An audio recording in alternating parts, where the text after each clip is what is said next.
Hello friends, આજે first time મેં બનાવી પૌવાની ખીર. તેના માટે મેં 1 વાટકી જેટલા ચોખાના પૌવા લીધેલા.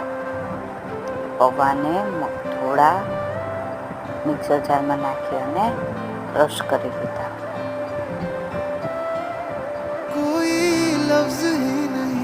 ક્રશ કરી જો એકદમ મસ્ત એનો પાવડર થઈ ગયો છે.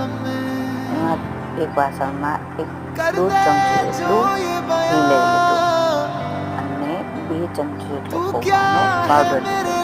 તેને થોડો બ્રાઉન થાય ત્યાં સુધી ધીમા ગેસે શેકી લીધો. મેં પણ ફર્સ્ટ ટાઈમ બનાવેલું. થયું ચાલો તમારી જોડે બેબી ફૂડ રેસીપી શેર કરું, જેથી મારા જેવી મમ્મીને પણ કંઈ હેલ્પ મળે. થોડું વધારે પણ